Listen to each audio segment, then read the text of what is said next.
back with another story time. Let me tell you something. Racism is pretty bad. You're racist.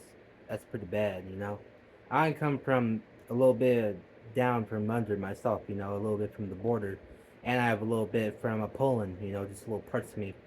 So I think I know a thing or two about race. I mean, I may look white, you know, to you, but to me, I'm a motherfucking mixed hybrid, fucking whatever you want to say. Anyway, I remember the first time I encountered a racism.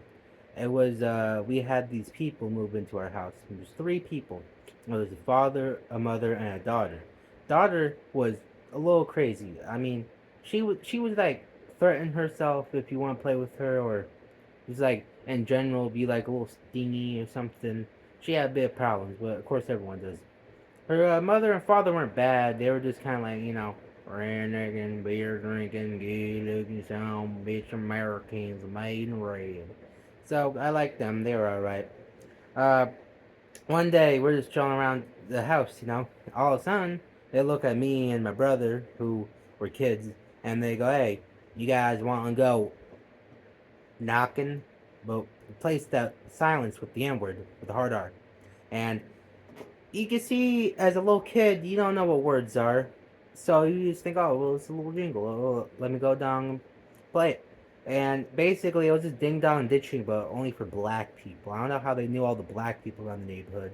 Maybe like racists had like a radar. Maybe they take a note or some shit. Like I could barely remember people around me house. You know, I see some random person come out their house. I'm like, oh, I guess that's just where they live.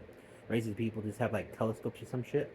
Anyway, so I gotta go to the bathroom though. I gotta take a shit. And then my brother and then they go. They go around, knock on the doors, and finally they stop after one black guy comes out with a shotgun and threatens them. That's when all the fun in the game ends, you know. You can be racist till someone brings out a weapon, I guess. Moral of the story, kids, boys, girls, fucking animals, whatever, everyone in the world, don't be racist because racism only hurts people. Now, I know you're thinking, Bryson, do you have any other stories of racism and all that? Let me give you a little two, Peter. I'm gonna give you a second story. I'm gonna tell you the first time I actually did learn what the N word was. I was with my brother. It was funny enough, and I remember I was singing an X song, Moonlight. Moonlight is a banger. I'm not gonna lie. It's a classic. It kind of grows on me and changes on me every now and then, but it's pretty much a banger.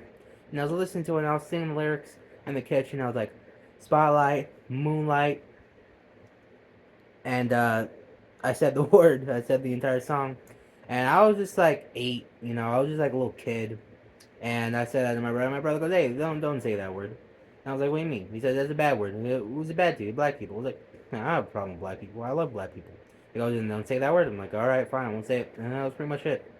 I learned later the more harmful stuff in the history, you know, of like slavery and all that. But like, you know, they don't really teach me that as an 8-year old, and I feel like that's kind of bad. I feel like you should start learning important history stuff around like 10, or but like at least like leak a little bit by like 8 or 9. You know, like oh hey, like tell your 8-year old. That's why I said it. Hey, you know what? When you guys go to the park or some shit, or like you're just with them, you go, hey, you want to learn a little history? Tell them a little fact. You know, tell them a little thing that makes them interesting. You know. Oh well, did you know the Great Wall of China could be seen through the sky in space and shit? Did you know that I could do a backflip on top of the Burger King thing and double amp? Did you know that America actually bombed everyone? Yeah, that's how we won. Make some shit up. Nah, don't make it up. Like actually give them like history facts and shit. Like I love history. One of my favorite YouTubers is Sam Onella. They make like little cartoon history things. I watch him. Go watch him. You know, he makes little stick figures and all that about history and shit.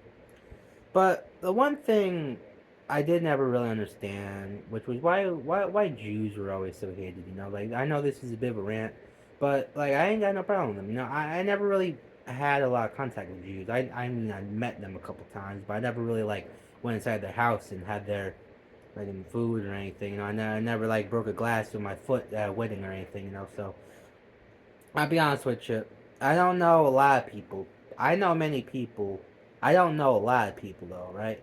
Like I met and I seen those people, but I never actually hanged out and got to know those people a lot better. But as a person who's observant of the world, I'm very observant, and I realize that no matter what, each person's the same, no matter what race you are. I mean, look at this little kiggy. Imagine I was mad at this little kiggy because he was a little brown, you know? I got the rope and I got the bear, and but you just can't, you know, because just like this little kiggy, he may be brown, and he may. I could have made a joke there, but I won't. Yeah, he's a little kiggy. But if everyone, if you could love a black cat, you could love a brown cat, then you could love a black person. Stay safe out there and don't be racist. Like, subscribe, and have a good one. Peace.